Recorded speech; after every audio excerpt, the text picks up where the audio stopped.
Bonjour à tous, c'est le Dr Walid Mekedem. On se retrouve aujourd'hui pour une vidéo presque nocturne. Vous voyez, je suis dans la chambre, c'est bientôt l'heure de dormir, mais je préférais réagir tout de suite à cette actualité médicale que je viens de voir sur Internet. Il y a eu des problèmes avec les capteurs de glycémie Freestyle Libre 3 et 3+.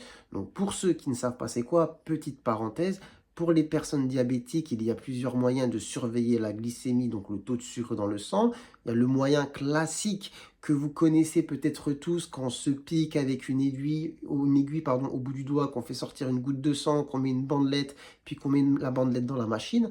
Donc ça, c'est ce qu'on appelle une glycémie capillaire, mais il y a aussi donc une technique du capteur freestyle avec un genre de patch qu'on pose sur la peau avec un petit fil en fait qui va à l'intérieur. On le garde 2 semaines et du coup, à ce moment, plus besoin de se piquer. On a une télécommande, on la passe au-dessus du bras et on a la lecture rapide. En général, il y a quand même une différence légère entre ce qu'on appelle la glycémie capillaire et la glycémie interstitielle, celle qu'on a au bras.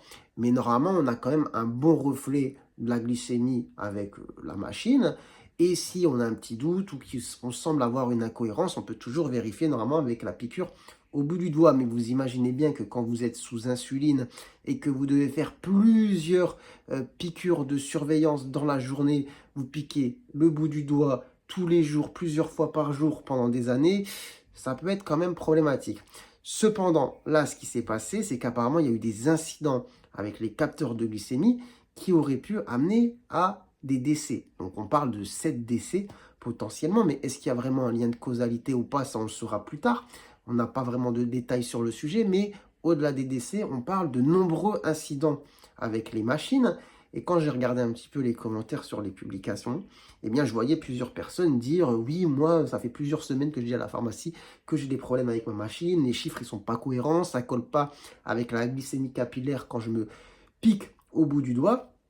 Et du coup, les problèmes qu'on évoque du coup avec les machines et qui peuvent être dangereux en effet, c'est l'incohérence finalement, en tout cas une mauvaise mesure au niveau interstitiel avec le capteur. Et peut-être que certaines personnes passent la télécommande sur le bras, pensent qu'elles ont une bonne glycémie, et en fait elles sont en hyperglycémie. Et les jours, les semaines passent, elles ne régulent pas leur insuline comme il faut, et à la fin elles peuvent faire un coma, par exemple, qu'on appelle hyperosmolaire, du fait d'un taux de sucre trop élevé dans le sang.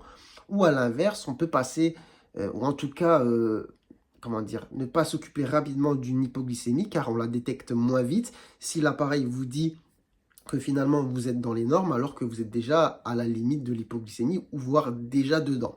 Donc, en tout cas, voilà d'où viendrait potentiellement le danger. En fait, le danger, c'est de se dire, je prends ma mesure, je pense que je suis bien, et en fait, je suis soit trop bas, soit trop haut. Donc, dans tous les cas, ce qu'il faut retenir, c'est que quand on pense ou qu'on sent, qu'on a une intuition qu'il y a peut-être quelque chose qui cloche sur la mesure qu'on a pris au bras, parce que, bon, j'imagine, vous vous connaissez bien, vous sentez un petit peu votre corps, vos sensations, peut-être que parfois, quand vous passez la machine au niveau du bras, vous dites, c'est bizarre, j'ai l'impression d'être plus ou moins. Eh bien, ce qu'il faut faire, c'est vérifier avec la glycémie capillaire. D'accord?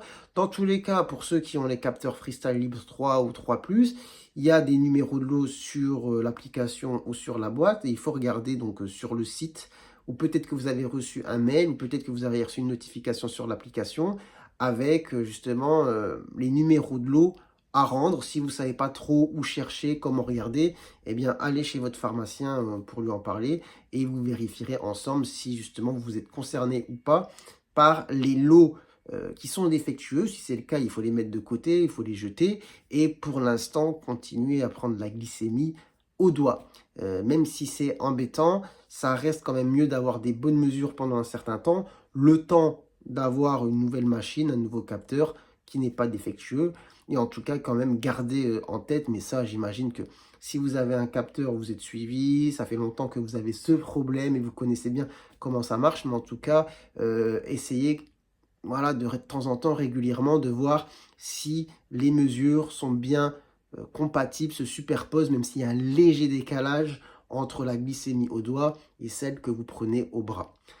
Voilà. Bon, j'espère que cette vidéo vous aura été utile. Si vous connaissez des personnes qui peuvent être concernées, n'hésitez pas à leur partager. Et puis sur ce, j'ai envie de vous dire, prenez soin de vous, prenez soin de votre santé. Et à très bientôt, je l'espère, pour de nouvelles vidéos. Ciao, ciao.